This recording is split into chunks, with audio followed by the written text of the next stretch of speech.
Hmm.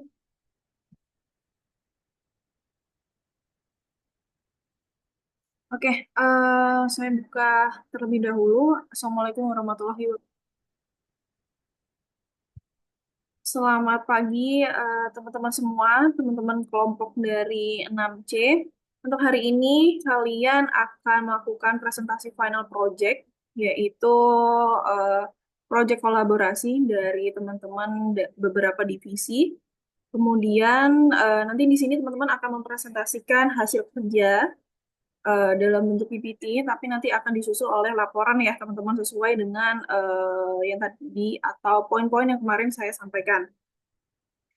Nah, mungkin sebelum kita masuk ke presentasi, agar berjalannya presentasi ini lancar, yang sesuai harapan kita, mungkin kita bisa berdoa menurut agama dan keyakinan kita masing-masing. Berdoa dimulai.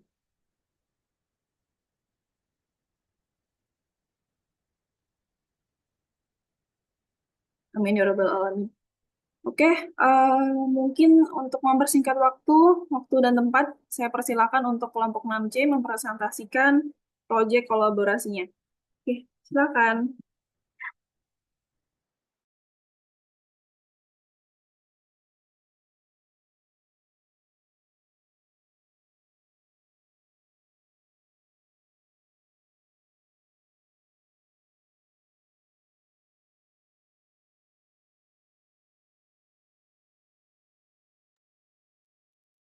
Baik, Cika, terima kasih atas waktu dan kesempatan yang diberikan.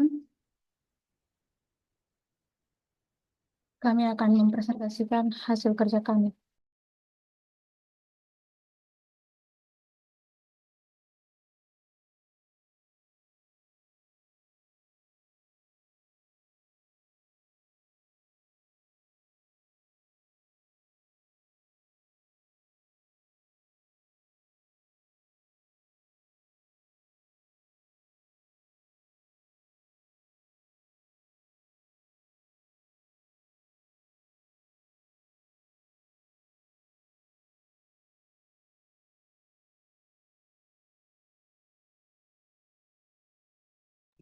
Maaf itu masih di mute. Thank you, thank you. Selamat pagi Mbak Cika dan teman-teman. Eh, Terima kasih Mbak Cika atas waktu dan kesempatan yang diberikan. Jadi hari ini kami dari kelompok 6C akan mempresentasikan proyek kolaborasi kami, yaitu Prababuana Apartemen.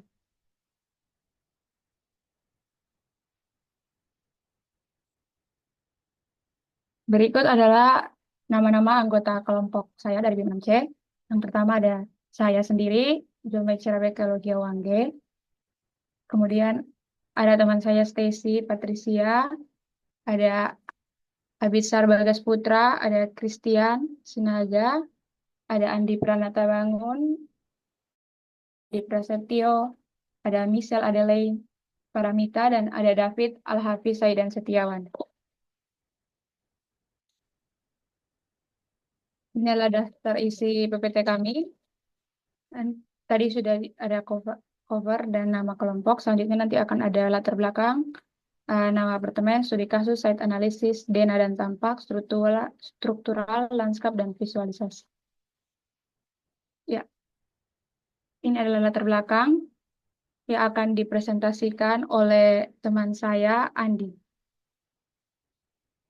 Baik, latar belakang dari proyek kami ini yaitu pilihan untuk membangun apartemen di latar belakangi oleh potensi site, site yang terletak pada pusat kota Malang dan berada dekat bangunan kampus menjadi potensi utama untuk pembangunan apartemen sebagai penunjang bagi mahasiswa yang berkuliah. Selain itu, daerah sekitar lokasi terdapat rumah sakit dan berbagai layanan publik lainnya. Konteks ini menjadi latar belakang dan alasan yang kuat untuk pembangunan apartemen dengan target penghuni mahasiswa dan karyawan-karyawan dari kantor-kantor dan layanan publik sekitar site.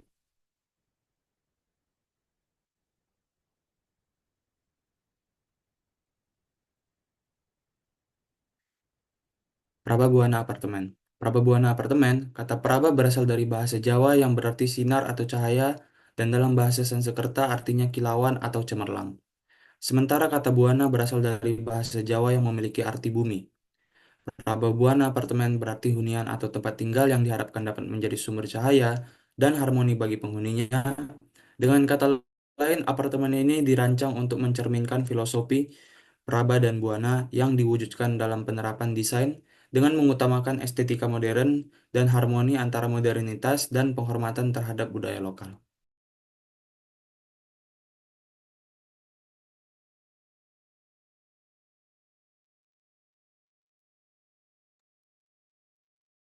Masuk ke studi kasus. Sebagai studi kasus pada perancangan apartemen Prababuana, kami mengacu pada Joachim Fals Housing, karya biji Architects Associate yang terletak di lingkungan Prosperitat Barcelona, Spanyol. Proyek ini tuh memiliki luas area sebesar 2.600 meter persegi dan selesai pada tahun 2023, dan fungsi utamanya itu menyediakan unit hunian di mana itu ada sebanyak 18 hunian dengan 2 sampai 3 kamar tidur, 1 ruang komersial, dan 20 tempat parkir. Bangunan ini itu dirancang untuk memenuhi kebutuhan hunian perkotaan yang padat dengan tetap memperhatikan keberlanjutan dan kenyamanan penghuni. Untuk desain fasad, bangunan ini berada di sudut pertemuan dua jalan. Dengan pendekatan bertingkat, bangunan menyesuaikan ketinggian lingkungan sekitar yang menciptakan harmoni visual dan menghadirkan teras dengan pemandangan kota. Untuk bukaan fasad, fasad ini dirancang dengan bukaan besar berlapis untuk mengatur sinar matahari, memberikan privasi, mengurangi kebisingan, dan menjaga suhu ruangan melalui isolasi dan kaca rendah emisi. Pendekatan ini juga itu memastikan cahaya alami masuk ke sebagian besar ruang yang meningkatkan kenyamanan penghuni. Proyek ini itu mengadopsi sistem insulasi, kaca rendah emisi, dan aerotermal untuk efisiensi energi yang mengurangi jejak karbon serta meningkatkan performa termal dan akustik bangunan.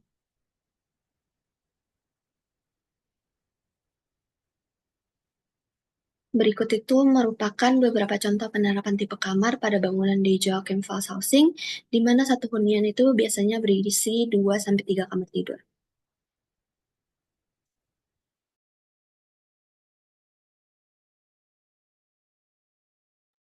Baik, selanjutnya kita akan masuk ke analisis konseptual. Yang pertama ada data sekunder yang kami kumpulkan berdasarkan Peraturan Daerah Kota Malang Nomor 6 Tahun 2022 tentang Rencana Tata Ruang Wilayah Kota Malang tahun 2022 hingga 2042. Di sini tertera bahwa KDP maksimal untuk bangunan apartemen di Kota Malang adalah 80% dengan ketinggian bangunan maksimal 122 meter. Kemudian KLB maksimal 24 dan KDH minimal 20%. KDB atau koefisien dasar bangunan itu merupakan angka presentasi perbandingan antara luas seluruh lantai dasar bangunan, gedung, dan luas lahan atau tanah perpetakan atau daerah perencanaan tapak yang dikuasai sesuai rencana tata ruang dan rencana tata bangunan dan lingkungan. Dari hasil perhitungan berdasarkan luas tapak di site kami, itu KDB yang dihasilkan adalah 9.600 meter. Itu didapat dari luas tapak 12.000 kali 80%. Hasilnya 9.600. Kemudian ada koefisien lantai bangunan atau KLB adalah angka presentasi perbandingan antara luas seluruh lantai bangunan, gedung, dan luas perpetakan atau perencanaan yang dikuasai.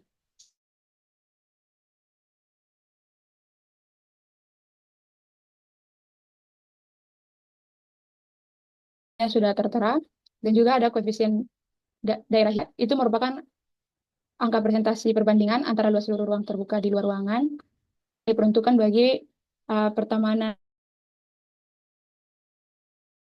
biasa kita sebut lengkap yang dikuasai sesuai dengan RTR dan rencana tata bangunan dan lingkungan. Selanjutnya ada saya analisis. Yang pertama ada konteks situs. Site analisis ini kami menggunakan pre-design sebagai media untuk membuat site analisis. Dari hasil pre-design kami menunjukkan bahwa yang berwarna merah adalah area yang sering terkena matahari yang merugikan. Kemudian yang berwarna biru adalah area yang sebagian besar berawan dan sering terkena matahari positif, matahari yang pasif. Kemudian area yang berwarna kuning adalah area yang sering terkena matahari yang bermanfaat. Nah, pada site kami yang dapat kita lihat di sini hanya ada dua jenis sinar matahari yang terpapar di sekitar site kami, yaitu sinar matahari yang merugikan dan sinar matahari yang pasif. Tapi dominannya adalah sinar matahari yang merugikan. Dan sinar matahari yang pasif itu umumnya terjadi pada fajar hari. Selanjutnya adalah site analisis tentang iklim. Dapat kita lihat dari hasil pre-design, Malang memiliki iklim tropis sabana yang terdiri dari dua musim, yakni musim hujan dan musim kemarau, di mana musim hujan terjadi di bulan Desember hingga bulan Juni dengan kekuatan angin sepoi-sepoi, sehingga jarang terjadi angin kencang, dan curah hujan melimpah pada bulan ini. Kemudian untuk musim kemarau terjadi pada pertengahan bulan Juni hingga Desember, dan pada musim kemarau angin cukup tenang hingga sepoi-sepoi. Dan untuk curah hujan pada pertengahan bulan Juni sampai September, curah hujan sangat rendah. Selanjutnya September hingga Desember, itu curah hujan cukup melimpah. Selanjutnya, analisis angin dan sinar matahari. Dari hasil pre-design dapat kita lihat bahwa dampak angin terhadap kenyamanan tidak terlalu tinggi. Dan angin yang rata-rata berasal dari timur tergolong angin sepoi-sepoi, sehingga dapat meminimalisir penggunaan pendingin ruangan atau dapat menggunakan pendingin ruangan tetapi dengan energi yang masih tergolong normal. Selain itu, cahaya matahari pada siang hari juga tergolong stabil dan menguntungkan bagi penghuni karena dapat mengurangi penggunaan lampu sebagai penerang tambahan. Selanjutnya, analisis penggunaan pendingin dan analisis polusi udara. Dari hasil pre-design, kita bisa lihat bahwa untuk permintaan penggunaan pendingin ruangan itu tetap ada, namun menggunakan energi yang tidak begitu besar, dengan energi demand 3 dari 5. Kemudian untuk polusi udara tergolong sangat tinggi sepanjang tahun. Bisa kita lihat pada awal tahun memang polusi udara tidak overwhelming, tapi sebagian besar atau dominannya itu polusi dan cukup tinggi. Selanjutnya, sepanjang tahun itu overwhelming.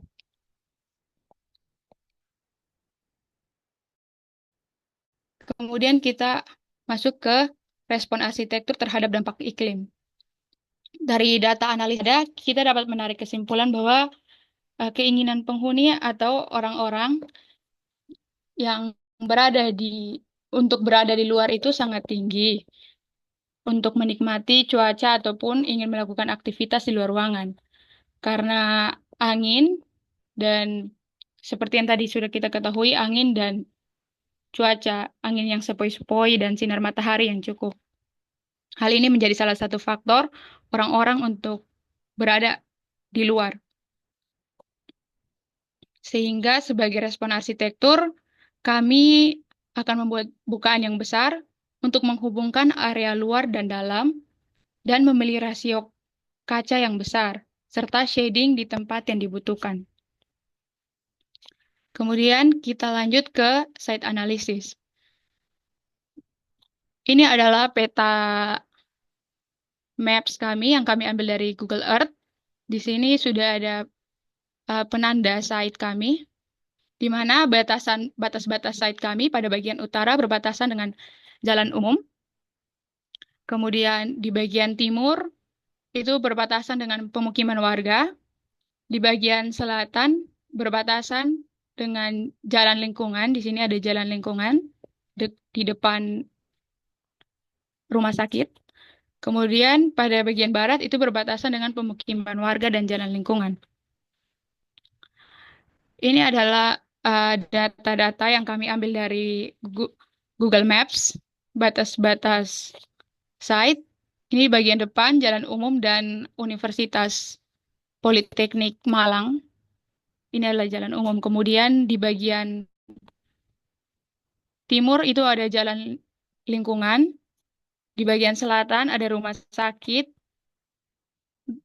Kemudian dan jalan lingkungan. Kemudian di bagian barat ada pemukiman warga dan jalan lingkungan. Tapi ketika saya cek, jalan lingkungan ini merupakan jalan buntu.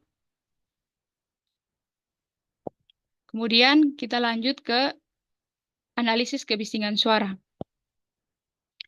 Dapat kita lihat pada bagian depan site memiliki kebisingan udara yang cukup tinggi. Hal ini dikarenakan karena pada bagian utara site itu berbatasan langsung dengan jalan umum yang padat dilewati pengemudi. Kemudian di bagian timur itu terdapat jalan lingkungan, namun tingkat kebisingannya cukup sedang karena jalan lingkungan ini menghubungkan akses dengan jalan utama sehingga cukup sering dilalui oleh warga-warga sekitar. Pada bagian selatan juga berbatasan dengan jalan. Di sini tingkat kebisingannya termaksud sedang karena sama cukup dilewati oleh warga untuk mengakses. Terutama di sini ada rumah sakit. Sehingga ini menjadi salah satu alasan jalan ini sering dilalui. Kemudian pada bagian barat, tingkat kebisingan tergolong cukup rendah. Hal ini dikarenakan meskipun terdapat pemukiman warga, jalan lingkungan yang terletak pada bagian barat itu merupakan jalan buntu. Sehingga akses pengguna tidak begitu sering untuk melewati jalan tersebut. Nah, selanjutnya kita lanjut ke respon arsitektur dari hasil analisis view dan kebisingan. Pada analisis view, respon arsitektur yang dapat kita ambil adalah memaksimalkan bukaan pada area yang memiliki view terbaik agar penghuni menjadi nyaman dan penggunaan jendela dengan rasio kaca yang besar sangat cocok pada area yang memiliki view terbaik. Kemudian untuk kebisingan, tingkat kebisingan dapat mengganggu kenyamanan penghuni apartemen terutama ketika akan berstart. Untuk mengatasi hal ini, kita menerapkan atau menggunakan material-material yang dapat meredam suara atau teknik-teknik peredaman.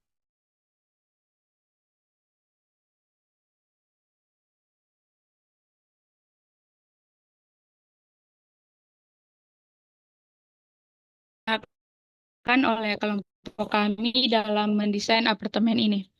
Kami menggunakan konsep desain postmodern yang digabungkan dengan modern tropis.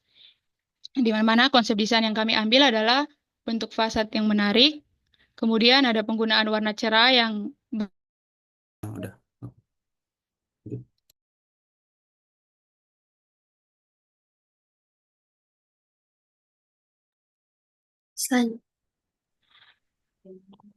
Oke, saya ulangi Mbak Cika karena tadi Mbak Cika sempat ke lift.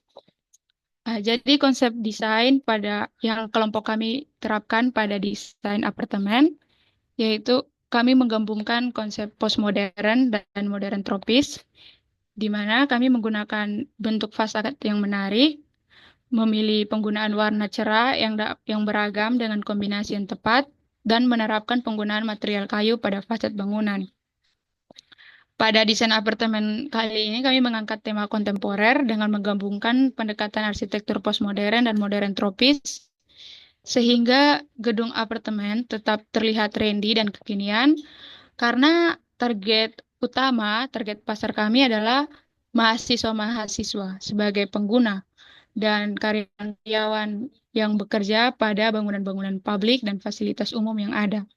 Tetapi meskipun begitu, uh, walaupun desainnya trendy dan kekinian, tetapi tetap menggunakan material-material alam yang ramah lingkungan dan tetap nyaman, terutama di iklim tropis, sehingga bangunan terlihat lebih fresh. Selanjutnya akan dilanjutkan oleh teman saya, misal. Masuk ke analisis kebutuhan ruang, yang pertama itu ada analisis kebutuhan ruang hunian. Analisis kebutuhan ruang hunian itu difokuskan untuk memberikan kenyamanan optimal dengan luasan yang efisien, di mana kamar tidur utama itu dirancang untuk kapasitas 2 orang yang dilengkapi fasilitas seperti kasur, meja, kursi, dan lemari. Kalau kamar tidur kedua itu dirancang untuk kapasitas 1 orang dengan luas minimum 4,6 meter persegi serta dilengkapi furnitur serupa yang mendukung fungsi dan kenyamanan. Ruang penunjang lainnya itu juga dirancang untuk mendukung aktivitas sehari-hari hunian yang mencakup kamar mandi, ruang keluarga atau ruang tamu, ruang makan untuk kapasitas 3 orang, dan dapur. Total luasan unit dasar itu sebesar 22,5 meter persegi ditambah 50% untuk kebutuhan sirkulasi antar ruang, yang menghasilkan total luasan akhir sebesar 33,6 meter persegi. Perhitungan ini itu didasarkan dari referensi Newford Architect Data, serta analisis pribadi yang memperhitungkan dimensi furnitur dan kebutuhan sirkulasi.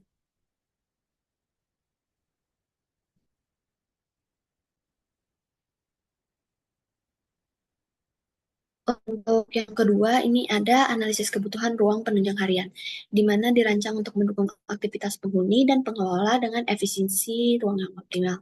Yang pertama ada perhitungan ruang atau area tenan yang menggunakan perkiraan ruang untuk F&B dengan perhitungan ruang atau fasilitas seperti area kasir, area makan dengan kapasitas 35 orang, dapur masak, dan ruang saji dengan total luas dasar sebesar 56,3 meter persegi. Setelah mempertimbangkan tambahan 30% untuk sirkulasi, luas total itu menjadi kurang lebih 73,2 meter persegi. Untuk ruang publik, itu meliputi area lobi apartemen, lobi lift, toilet umum, pos satpam, dan taman seluas 4.500 meter persegi. Untuk total keseluruhan ruang publik, setelah ditambahkan 20% sirkulasi itu mencapai 6.440 meter persegi. Selanjutnya untuk ruang pengelola, itu mencakup kantor pengelola, pantry, dan toilet yang dirancang untuk mendukung kebutuhan staf. Total luas ruang pengelola itu ada 62,2 meter persegi, termasuk tambahan untuk sirkulasi. Dan yang terakhir ini ada analisis kebutuhan ruang untuk utilitas, di mana terdapat ruang genset dan ruang pompa, ruang reservoir, dan ruang panel yang dirancang untuk aksesibilitas dan pemeliharaan perangkat teknis. Selain itu, tempat pembuangan sampah dan ruang STP disediakan untuk pengelolaan limbah, yang dimana semua ruang ini itu dirancang sesuai standar dengan mempertimbangkan akses mudah bagi petugas utilitas. Setelah ditambahkan 20% untuk sirkulasi, total luasan ruang utilitas itu menjadi 244,8 meter persegi.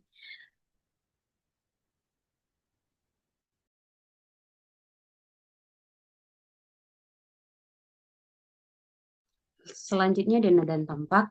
Yang pertama itu dana bangunan, yaitu dana basement.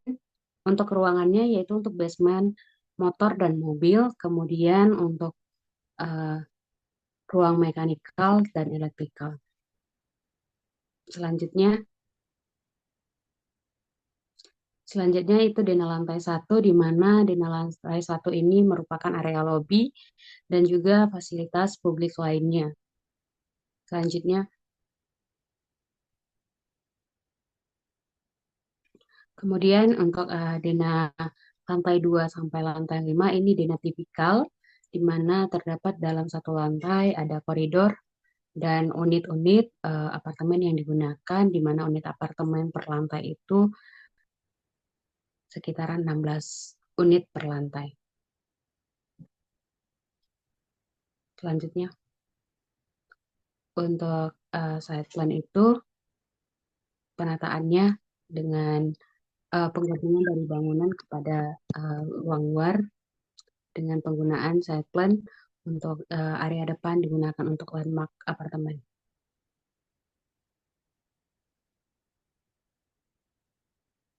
Untuk tampak bangunan, itu penggunaan fasad pada tampak depan, di mana bisa terlihat adanya vegetasi dan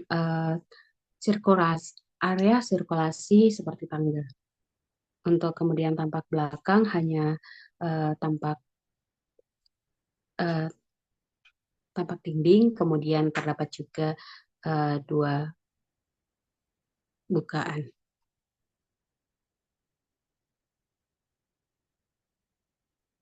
Selanjutnya ada tampak kiri dan tampak kanan, di mana tampak keduanya ini hampir karena bangunan tipikal sehingga penggunaan vegetasi dan ada penggunaan sand sliding untuk area balkon pada unit-unit tertentu.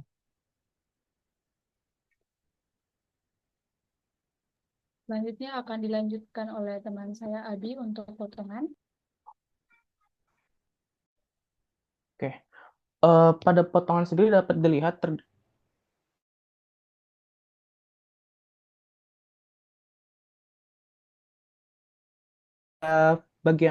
pada lantai first floor dan second floor, yang mana pada lantai ini merupakan lantai lobby sehingga dibuat lebih tinggi menjadi 5,5 meter. Perbedaan floor to floor ini sendiri untuk membantu focal point pada sisi ini, yang mana sisi ini merupakan entrance dan juga membantu proporsi bangunan itu sendiri. Dan pada potongan A dapat dilihat terdapat entrance di bagian kiri bangunan yang langsung menghadap ke arah ke arah first floor. Pada basement sendiri tidak terdapat dinding pembatas antara parkir mobil dan parkir motor untuk meningkatkan sirkulasi udara pada basement itu sendiri. Dan juga pada section B dapat dilihat terdapat penggunaan skylight untuk membantu memasuknya sinar matahari pada void-void di dalam bangunan.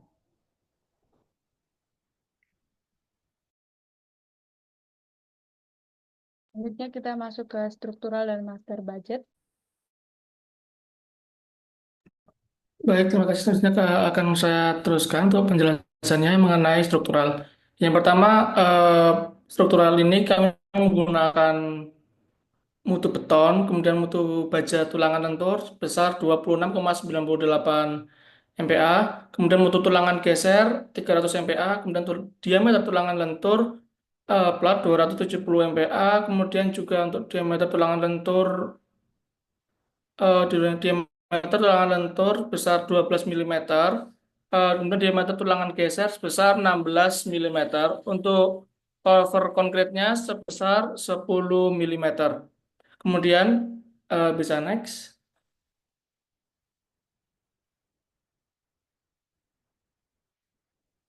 Sorry, sebelum aja.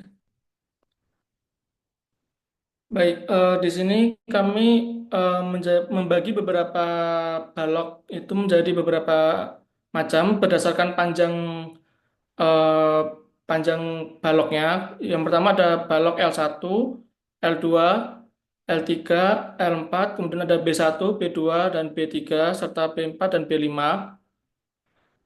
Belum, kembali dulu.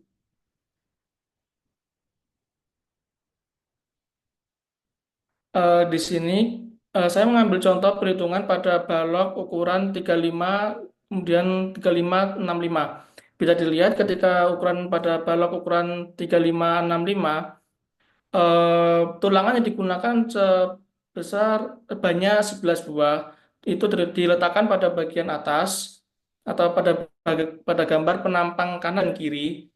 Itu tulangan diletakkan bagian atas karena pada bagian itu momen terbesar terletak di bagian atas. Kemudian ketika kita potong balok di bagian tengah, tulangan yang banyak atau tulangan lenturnya diletakkan pada bagian bawah karena pada bagian itu momennya terbesar terletak pada bagian tengah. Kemudian jika kita melihat pada penampang melintang balok, gambar yang panjang ini itu menunjukkan letak tulangan lentur, di mana ketika tulangan lentur itu tidak seluruhnya diletakkan di bagian atas, namun sebagian diletakkan di bagian atas dan sebagian diletakkan di bagian bawah, melihat panjang dari momen yang terjadi pada balok tersebut. Kemudian jika kita melihat pada gambar kolom interior, tulangan-tulangan yang saya berikan itu diletakkan merata di sepanjang panjang H dan HK dan BK kolom. Kemudian untuk tebal dari selimut kolom itu sebesar 4,5 cm atau 45 milimeter dengan diameter sengkang yang digunakan sebesar 1 cm atau 10 milimeter. Kemudian untuk tulangan yang digunakan tulangan dengan diameter 16 milimeter. Kemudian untuk berikutnya,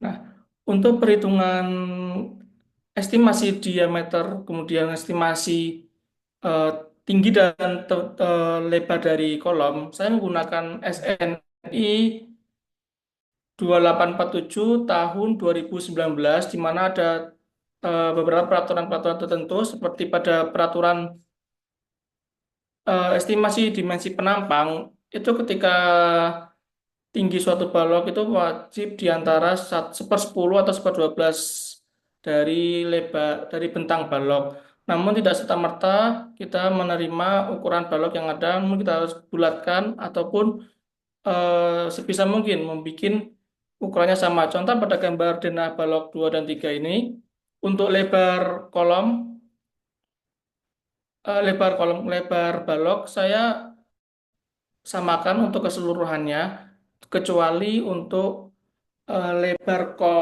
balok pada balok anak. Balok anak di gambar ini ditujukan oleh gambar garis warna merah. Kemudian lebar balok saya bikin 30 cm keseluruhannya. Jadi akan mempermudah dan membuat lebih estetika ketika pembangunan. Berikut selanjutnya.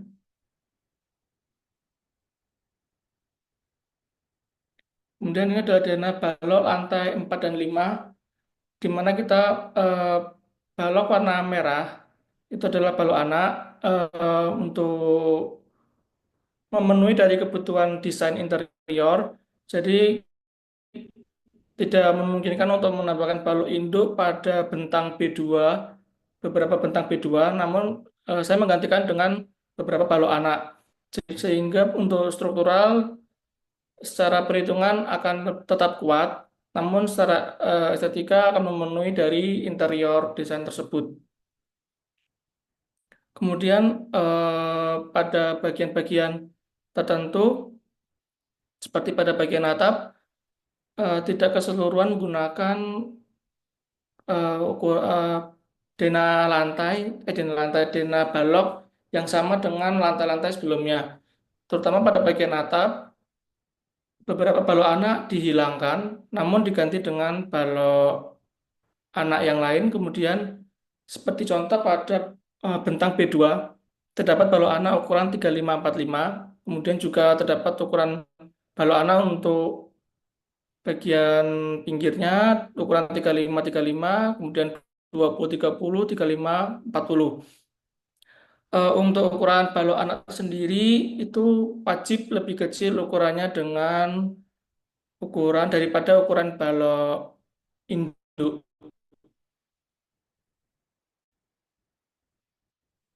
Next. Selanjutnya kita akan masuk ke presentasi Master Budget atau RAB yang akan disampaikan oleh teman saya Andi Prasetyo. Di sini adalah rekapitulasi dari pekerjaan struktur dari pembangunan apartemen 4 lantai. Untuk jenis pekerjaan yang pertama yaitu pekerjaan persiapan. Di sini untuk pekerjaan ini menghabiskan biaya sekitar sebesar Rp330.281.700. Kemudian untuk pekerjaan tanah menghabiskan biaya sebesar 1.055.979.670 rupiah. Kemudian pekerjaan pondasi menghabiskan biaya sebesar 2.233.992.601 rupiah. Kemudian pekerjaan basement menghabiskan biaya sebesar 9.161.202 rupiah. Kemudian untuk pekerjaan lantai 1 menghabiskan biaya sebesar 910.879.742 rupiah.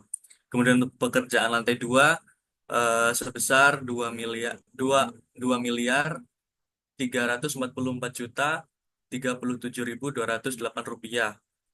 Untuk pekerjaan lantai 3 dan 4 nilainya sama karena merupakan lantai yang setipe. Kemudian untuk pekerjaan lantai atap menghabiskan biaya sebesar 2.201.569.007 rupiah. Kemudian jumlah totalnya yaitu 13.773.975.562 rupiah dibulatkan menjadi 13.770.976.000 rupiah. Next.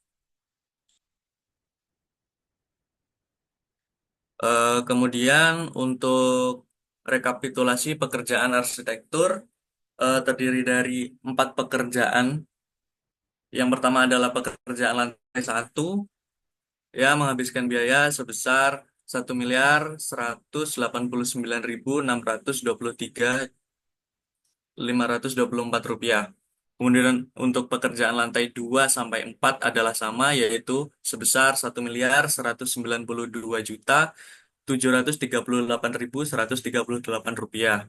Dan jumlah totalnya yaitu 4.767.837.939 rupiah yang dibulatkan menjadi 4.737.838.000 rupiah. Next. Kemudian untuk rekapitulasi pekerjaan MEP, di sini ada 7 jenis pekerjaan. Untuk pekerjaan plumbing terdiri dari yang pertama adalah pekerjaan instalasi air bersih yang meliputi peralatan utama yang menghabiskan biaya sebesar 447.377.976 rupiah. Kemudian instalasi pemipaan yang menghabiskan biaya 589.337.985 rupiah. Kemudian untuk pekerjaan instalasi air recycling meliputi dari 2 pekerjaan, yakni peralatan umum yang menghabiskan biaya 372.113.419 rupiah. Kemudian instalasi pemipaan 370.210.174 rupiah. Kemudian pekerjaan pemadaman kebakaran yang menghabiskan biaya sebesar 370.251.260 rupiah. Kemudian pekerjaan elektrikal 493.515.790 rupiah. Kemudian pekerjaan penangkal petir sebesar 52.844.000. Kemudian pekerjaan elektronik sebesar 837 juta rupiah. Kemudian pekerjaan elevator 200 juta. Ya, dan yang terakhir pekerjaan genset yaitu 75 juta.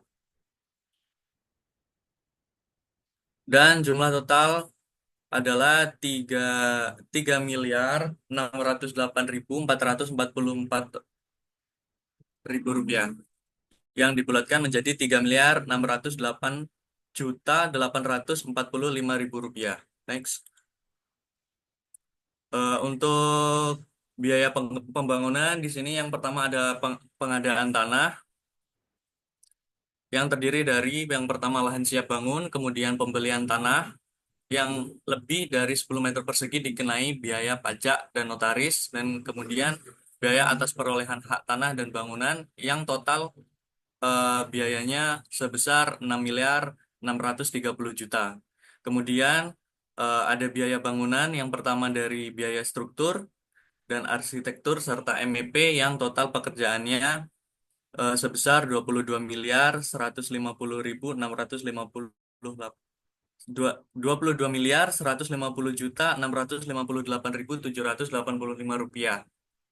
Kemudian untuk biaya jasa profesional yang terdiri dari arsitek dan pengawas serta kontraktor yang total biayanya sebesar 3.765.611.993 Kemudian ada biaya administrasi sebesar 443 juta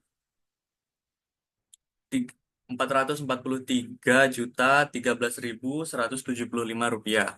Dan kemudian untuk rekapitulasi biaya pembangunan mulai dari pengadaan tanah, biaya bangunan, biaya jasa profesional dan biaya administrasi dengan total biaya 32.999.283.954 rupiah. Next. Kemudian untuk pendapatan yang pertama dengan pendapatan sewa area publik, yaitu yang pertama ada tenan minimarket dengan total pendapatan 900 juta, kemudian pendapatan sewa unit hunian apartemen dengan total pendapatan 7.938 juta dengan penjumlahan total pendapatan yaitu 8.838 juta rupiah. Kemudian dikurangi dengan biaya tetap yang meliputi biaya melekat seperti biaya listrik, biaya air dan kerusakan bangunan, kemudian biaya tidak melekat seperti gaji karyawan, biaya promosi, pemasaran, biaya asuransi bangunan, dan yang ketiga pajak bangunan dengan total biaya tetap sebesar 3.417.064.197 rupiah. Kemudian untuk pendapatan bersih eh, didapatkan total sebesar 5.149.889.012 rupiah. Dengan perhitungan return of equity apartemen dan rental office eh, didapatkan sebesar 6,4. Jadi dari perhitungan di atas dapat diperkirakan pengembalian investasi pada bangunan apartemen adalah selama 6 tahun 4 bulan.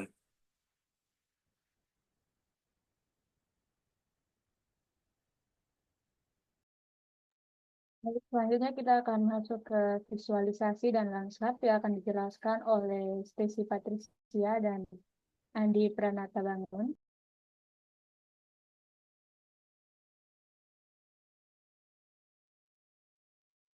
Oke, berdasarkan konsep desain yang disebutkan sebelumnya, yaitu postmodern and modern tropis, konsep perencanaan vegetasi yang direncanakan ditetapkan menjadi 4 morfologi. Yang pertama ada semak. Untuk semak kami menggunakan 4 jenis semak, yaitu daun tembaga, soka, duranta, dan bungur. Kemudian ada perdu. Yang kedua ada perdu, yaitu kita menggunakan paki sarang burung, lidah mertua, rumput air mancur, dan monkey grass. Selanjutnya, next. Baik, selanjutnya ada tanaman rambat. Kami menggunakan 3 jenis tanaman rambat, yaitu gading sirih, English ivy, dan buttercup vine. Kemudian untuk pohon, kami menggunakan 3 jenis, yaitu kantil, cemara Jepang, dan cemara udang.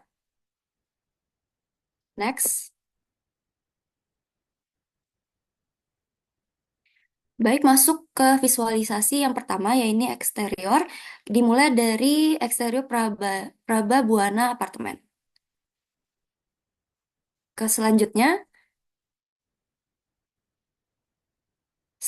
ada interior dari unit apartemen itu sendiri yang terdiri dari 2 bedroom, 1 living room, kitchen and dining, kemudian ada 1 toilet. Selanjutnya, terdapat visualisasi interior lobby yang yaitu ada lobby yang pertama, kemudian ada juga lobby yang kedua. Dan terakhir, terdapat fasilitas publik yang ditawarkan pada apartemen ini, yaitu gym, laundry, cafe, minimarket, dan klinik. Baik, selanjutnya akan kami tampilkan video animasi hasil dari visualisasi yang saya sebutkan sebelumnya. Baik, di sini saya akan menampilkan visualisasi animasi yang sudah kami dapatkan.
Mungkin untuk video visualisasi mungkin karena di Zoom sedikit patah-patah, jadi nanti akan dicantumkan di Google Drive yang akan dimasukkan ke project final. Mungkin bisa dilanjutkan untuk Gia.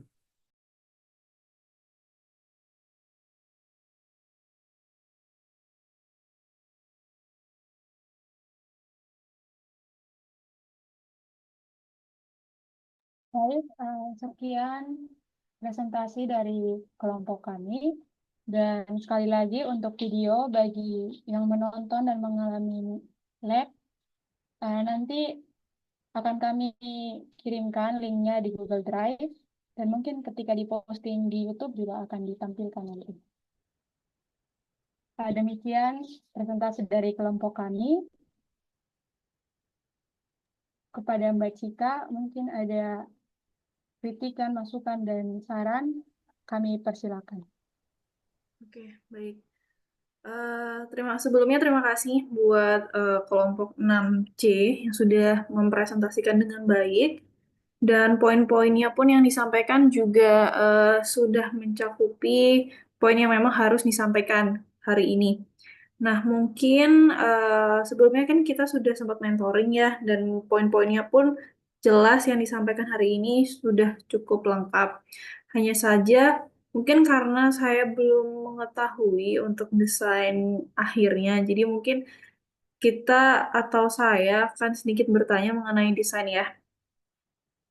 Nah, em, kalau masalah struktur, lalu analisa, kemudian budget, mungkin itu bukan hal yang bisa saya kritik atau saya review, karena kan sebelumnya saya sempat mereview punya kalian ya di pertemuan sebelumnya.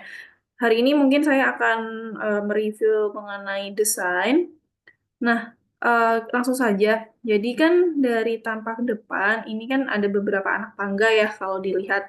Nah, untuk akses disabilitasnya, apakah teman-teman sudah mempertimbangkan atau teman-teman punya jalur khusus untuk orang yang disabilitas? Seperti itu. Karena kan kalau di arsitektur, pembuatan tangga itu ada yang perlu dibuat ramp. Karena untuk orang yang menggunakan kursi roda atau orang yang memang memiliki kebutuhan khusus seperti itu. Mungkin kelompok 6C boleh disampaikan untuk sirkulasi disabilitasnya untuk bagian fasad. Terima kasih. Oke, saya izin menjelaskan mengenai disabilitas. Untuk pengunjung disabilitas itu bisa diakses melalui dari sisi basement yang dari, oke, mungkin bisa ditunjukkan denahnya.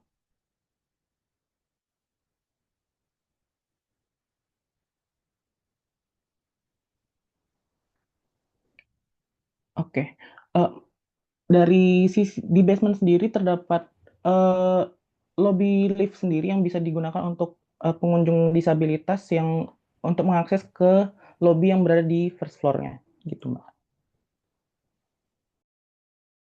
Oke, kemudian untuk akses orang yang mungkin disabilitas ke parkiran itu bagaimana ya? Apakah eh, dia ada jalur khusus kah atau ada trotoar kah? Mungkin bisa ditunjukkan untuk set plan-nya.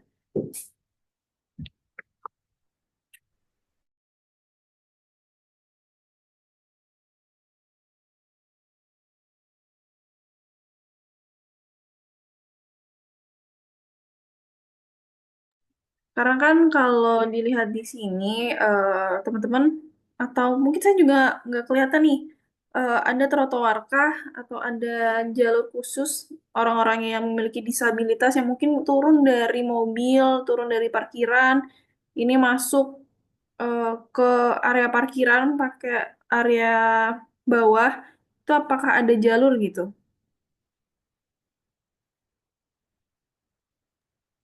Untuk side plan-nya, untuk di side plan-nya itu masih belum detail Mbak untuk trotoarnya, gitu. Oke, baik. Nggak apa-apa. Kedepannya, teman-teman kelompok 6C, kalau memang mau mendesain sesuatu atau mendesain sebuah project, diharapkan lebih mementingkan atau ada trotoar, kemudian akses juga untuk disabilitas. Mungkin itu yang perlu dipertimbangkan ya ke depannya. Nggak apa-apa, ini juga buat belajar kita semua. Mungkin saya boleh lihat ke bagian fasad depan. Yang perspektif boleh?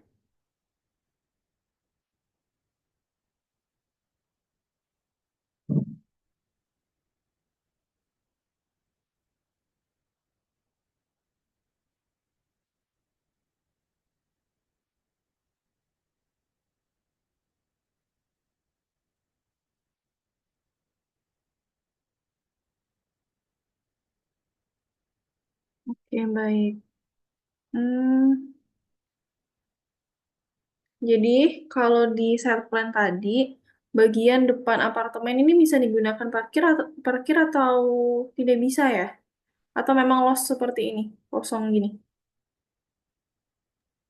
Bisa digunakan parkir juga Mbak, karena luasnya itu cukup besar, apalagi yang di bagian tamannya itu. Tapi di set plan-nya sudah able to parking belum gambarnya? Untuk di bagian depannya itu masih belum detail juga, Mbak. Oke, mungkin ke depannya juga boleh ditambahkan ya area parkirnya. Karena kan tadi kalau saya lihat segmen bagian depan masih kosong, jadi untuk peruntukan lahannya masih belum tahu ya, masih ambigu. Nah, ke depannya boleh dikasih em, garis-garis parkir seperti itu. Kemudian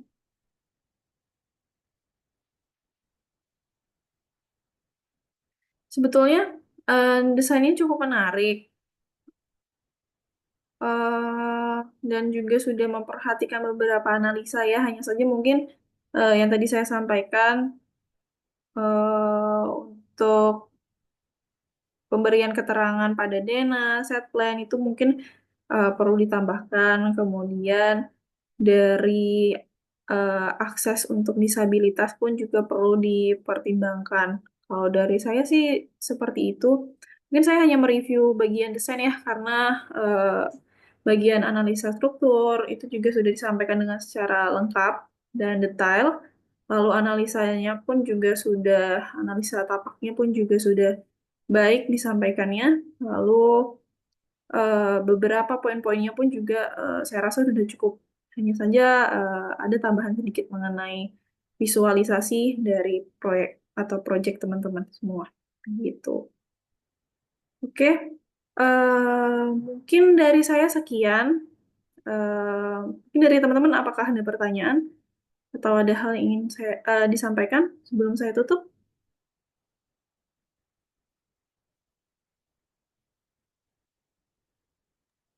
Dari saya cukup, Mbak. Oke, baik.